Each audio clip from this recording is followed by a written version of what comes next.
Hi again, fellow writers. So if you guys are ready, this is actually my favorite part of this writing project. It's how to write a really engaging intro. I know in the past you guys have maybe used questions, but I want to show you a couple of other options that you may not have actually considered. So the first thing I want to do is go ahead and go to my No Red Ink. So it says we're going to be working directly in No Red Ink today. I'm going to go ahead and open up a copy of this document, which I've got right here. To help me out, and here I go into No Red Ink. So again, you're going into the guided draft called Courage and Impact, People That Inspire Us. And today we are just focusing on the actual intro. So let me minimize the video again. All right, so by this time, minimize the prompt, you guys are gonna have your body paragraphs done with your citations as you guys need to. I'm gonna minimize, actually no, I'm not. So now we're gonna be working on the section that says add your introduction. What's awesome is when you click on that, it's going to pop up some examples, basically. So the first thing it's going to say you want to do is your hook. And I want to show you guys some cool ideas for some hooks to get your readers into your writing. You're also going to have a bridge that transitions your reader from your hook to your thesis statement.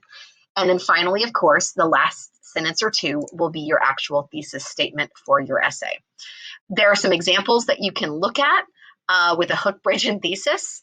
There are multiple examples. That's cool. I'll go back.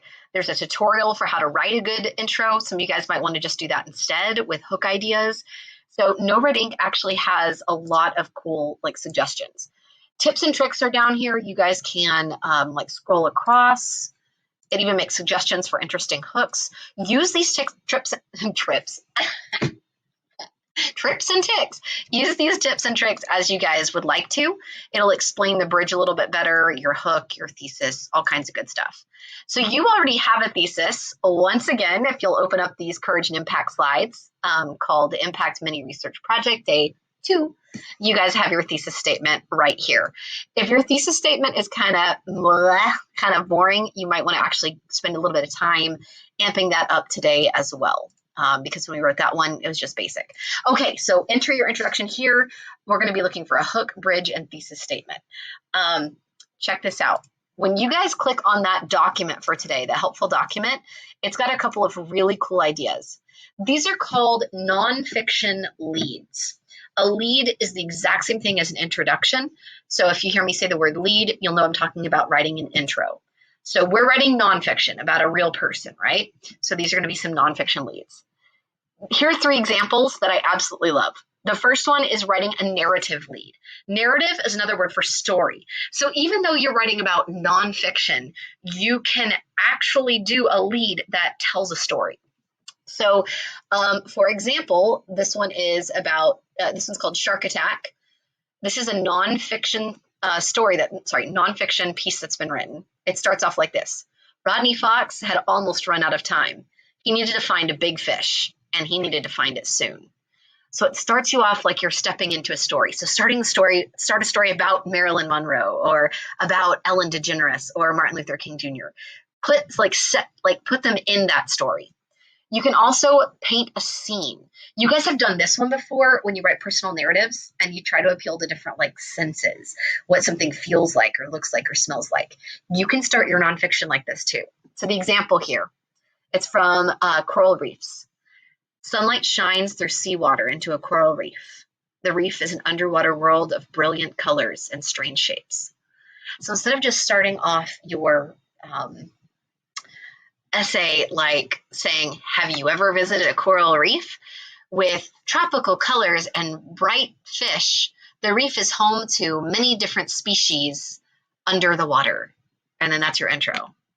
Versus sunlight shines through seawater in a coral reef. The reef is an underwater world of brilliant colors and strange shapes. It's almost poetic, right? You can hear that alliteration, the strange, well, I guess not really alliteration. Sunlight shines, seawater, strange shapes, yeah. Set the scene, you appeal to the senses, just like you would in a personal narrative when you're writing a story, even though this is nonfiction. You could also you write a lead that personalizes the topic and actually speaks to the reader, uses the word you. A lot of you guys already do this, and it's really, really great. So for example, this is from a kid's book or kids web article called Bugs, Bugs, Bugs. Here's the example. Yikes, bugs look scary close up, but you don't need to worry. Most bugs are a danger only to other insects. They are the bugs that really bug other bugs. So something kind of cute and clever, or just talking directly to the reader saying you. That's what, when you guys were in 4th and 5th grade and you started everything with questions, that's pretty much what you're trying to do here. But what's cool is this is also like trying to bring the reader into your story. You guys can also scroll down that document and see a bunch of other really cool ways that people have done this. You can use an anecdote, which is a like past story. There's some examples. These are all examples of nonfiction leads.